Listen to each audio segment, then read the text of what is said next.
필러라는 물질 자체는 인체에 무해한 물질로 국가기관의 검증을 받은 것이지만 부작용이 있을 수 있습니다.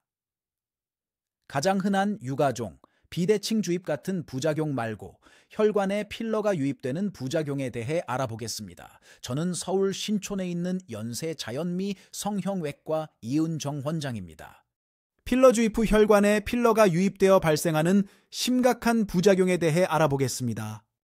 한 논문을 보면 필러에 의한 혈관 색전증, 즉 필러에 의한 혈관 막힘 등에 의한 부작용 확률은 0.05% 이하라고 합니다. 30만 명 시술하면 150여 명 꼴인데 문제는 혈관 부작용 이 발생 시 그로 인한 조직 손상 정도가 심각하다는 것입니다. 실명, 피부괴사, 안검하수, 반쪽 실맹, 의식 상실까지 이른다는 것이지요. 여기 인용되는 논문은 2023년 9월호 미국 성형외과학 회지 글로벌이라는 저널에 실린 얼굴에 필러 주입 후 발생한 색전증의 증상과 예후라는 내용을 참고로 하였습니다. 참고로 PRS 논문은 성형외과 쪽에서는 전 세계로 가장 권위 있는 저널인데 글로벌은 누구나 접속할 수 있는 오픈된 저널입니다. 특히 필러가 혈관 내로 유입돼 혈관을 막아서 생기는 필러 색전증은 빨리 발견하거나 치료하지 못하면 아주 심각한 부작용과 후유증을 남깁니다. 필러의 혈관 내유입을 방지하기 위해 필러 시술용 바늘은 대개 끝이 뭉툭한 캐놀라입니다. 그럼에도 불구하고 혈관을 뚫고 들어가 혈관 손상을 입히고 혈관 내에 필러가 유입되는 경우는 대략 0.05%라고 하는 것이지요. 좌측 위의 사진을 보면 실제로 캐놀라를 이용하여 필러를 주입하는 예비 과정입니다. 주사기 내에 혈액이 새우며 든 것이 보이시지요. 이 상태를 무시하고 필러 주입을 계속한다면 우측에 보이는 혈관, 궤적을 따라 필러가 주입되게 되고 결국은 그림처럼 팔자 부위에 필러를 시술했는데도 불구하고 코나 눈 주변 부위에 피부괴사 심하면 실명까지 초래하게 되는 기전이기도 합니다. 지금 말씀드리는 필러색 전증 자료는 최신 것입니다. 저자들은 2023년 3월 15일까지 PubMed라는 사이트에서 발표된 논문들 중 필러색 전증을 검색하여 총 165명의 사례를 찾아 나이, 성별, 주입 부위, 필러 종류, 임상 증상, 예후 등을 분석하였습니다. 간단히 요약하면 필러 색전증이 가장 많이 발생한 부위는 콧등이었고 히알론산 필러가 가장 많았다는 것이었고 가장 흔한 증상은 시력 상실과 피부괴사 등이었다고 보고하고 있습니다.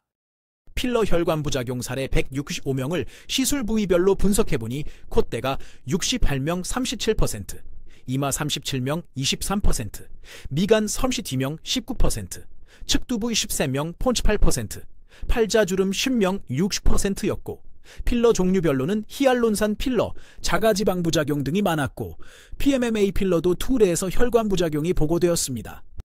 특히 가장 심각한 부작용인 시력 상실의 경우 콧대 58명, 이마 마푸이 7명, 미간 톰시 B명, 피부괴사는 이마 언시 4명, 미간 12명, 콧대 C8명 등이라고 보고하고 있습니다.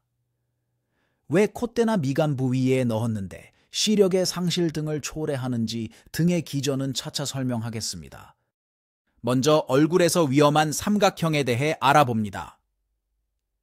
팔자주름, 콧등, 미간 등의 정맥혈관은 뇌나 눈 쪽으로 연결되어져 있다는 것입니다.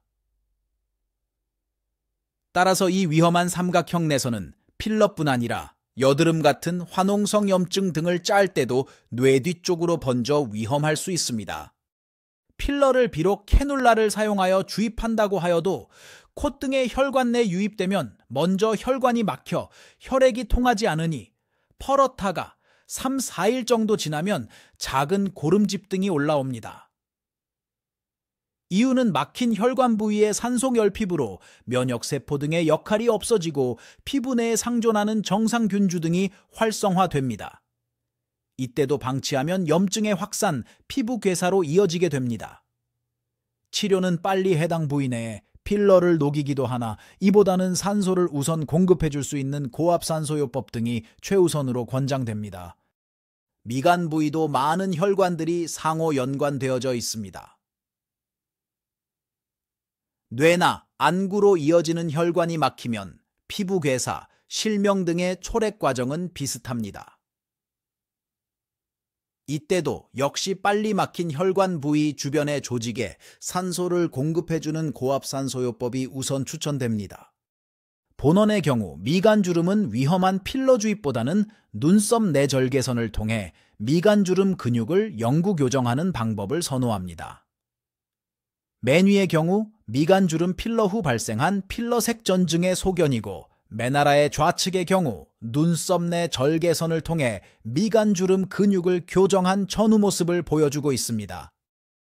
저널에 보면 필러의 혈관 내 주입을 피하기 위해서는 해부학적 구조를 잘 알아야 하고 시술 전 거꾸로 주사기를 당겨 보아야 하고 소량씩 천천히 주입하고 끝이 뭉툭한 캐눌라를 사용하고 전에 수술받았거나 흉터 부위 등은 필러 시술을 하지 말라고 하는 등 여러 조언이 있으나 결국은 의사계인 경험과 판단에 의존하게 됩니다.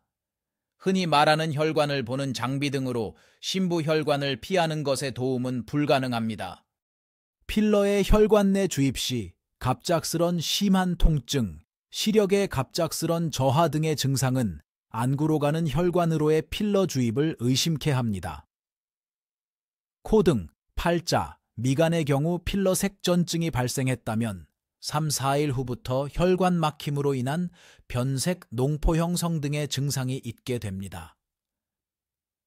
시술 도중 심한 안구 통증, 시력 저하 등의 증상이 있다면 즉시 시술 중단하고 3차 병원에서 안저검사 등의 검사가 필요하고 안구 뒤편으로 가능혈관의 폐쇄 여부를 확인할 수 있는 검사 등이 필요합니다.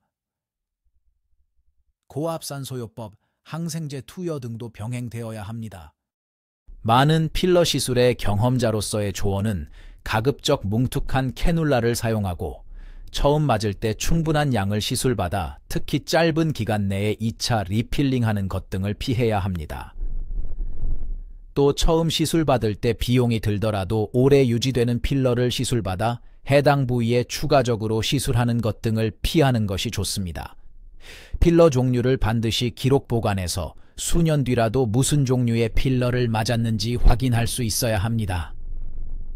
시술 후 다음 날 시술 부위의 사진을 찍어서 시술 의료진에게 보내서 이상이 없다는 것은 컨펌 받아야 합니다. 아테콜 같은 반영구 필러도 대안이 될 수 있습니다. 이상 팩트 위주의 신촌 연세자연미 성형외과 이은정 원장이었습니다.